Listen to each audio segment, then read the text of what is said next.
What are lyric rights? Lyrics are integral to modern music. Many of the most compelling songs in the world use lyrics to tell a story and relay emotions through music. Songwriters should know the basic rights associated with the lyrics they create. Music publishers should know how to monetize these rights through licenses and protect the works of their songwriters. Everyone interested in the music business should gain a better appreciation for the impact and significance of lyrics. The topics we will cover in this video: what is a lyric? What is a lyric right? The lyric license, recording hit songs with changed lyrics, lyrics on merchandise, the NMPA and lyric sites. Stay until the end and check your knowledge by answering a few quiz questions. What is a lyric? A lyric is any word or phrase in a musical composition. Lyrics spoken together are most often partitioned into choruses and verses within a song. The writer of lyrics is known as a lyricist. A distinction is made here between a composer who writes the song's melody and a lyricist who writes the words sung to the tune of the melody. However, it is often the case that the lyricist and the composer for a given song will be the same person, known generally as a songwriter. Lyrics can be sung, spoken rhythmically, or simply spoken. Many genres of music possess a distinct lyrical style. An obvious example is the rhythmic lyricism of rap and hip-hop music. What is a lyric right? Keep in mind the distinction between a sound recording copyright and an underlying composition copyright. Underlying composition copyrights are administered by music publishers on behalf of songwriters. Both music and lyrics make up the underlying composition copyright. When two songwriters co-write a song, typically both songwriters will contribute to both the lyrics and the music.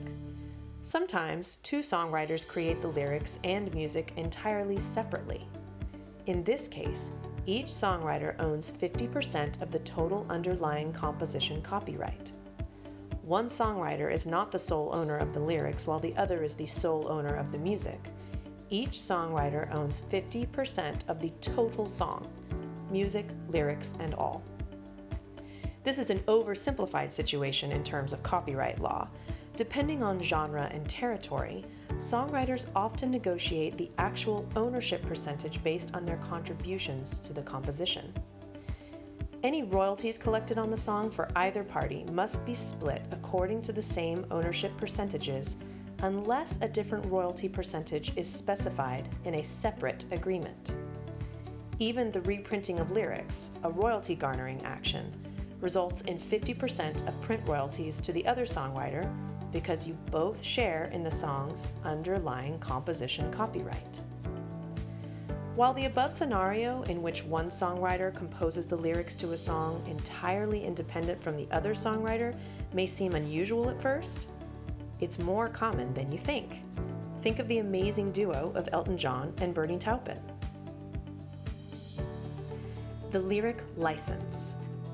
According to findlegalforms.com, a lyricist, also referred to as a licensee, and a company who desires to license and promote the song lyrics enter into a license for use of song lyrics. Oftentimes, this agreement takes place between the company and the music publisher, because the publisher typically owns and/or controls the lyrics along with the other rights of the song. This agreement sets out the specific details of the arrangement, including granting of the right to use the lyrics, the purposes for which the lyrics may be used, and any restrictions on the licensed lyrics used. It also sets out the licensee fee, which will be paid, and the independent contractor status of the parties. It's important for this license agreement to be clearly detailed in writing.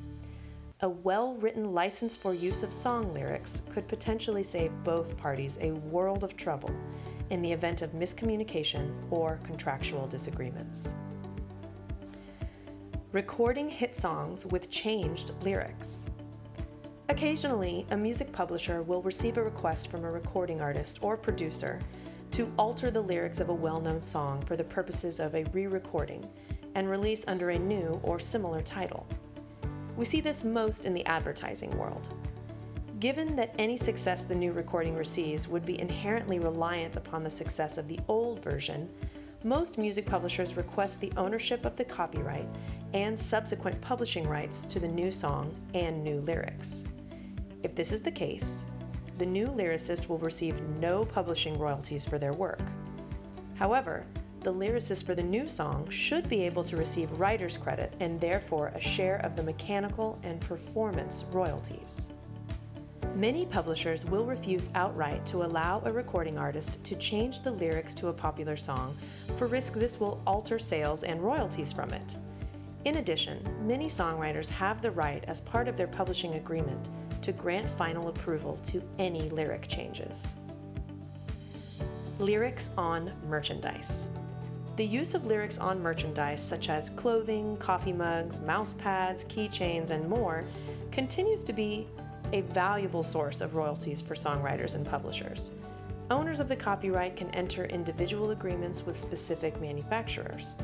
Often, they will agree to a 50-50 split of net revenue, which equates to roughly 15% of retail price. The NMPA and lyric sites. Websites that display lyrics garner massive amounts of traffic and ad revenue. In 2013, the National Music Publishers Association sent takedown notices to the top 50 unlicensed lyric sites, claiming their use of songwriters' lyrics should require a royalty payment. The NMPA wanted lyric sites to acquire official licenses, which would grant songwriters and publishers a share of the site's ad revenue. These takedown notices are most likely foreshadowing a copyright infringement lawsuit against the sites, which the NMPA claims have ignored the law and profited off the songwriters' creative works. However, unlike the infamous RIAA file-sharing lawsuits, the NMPA is saying that they are not targeting individual fan sites. As of 2019, this lawsuit has not yet occurred.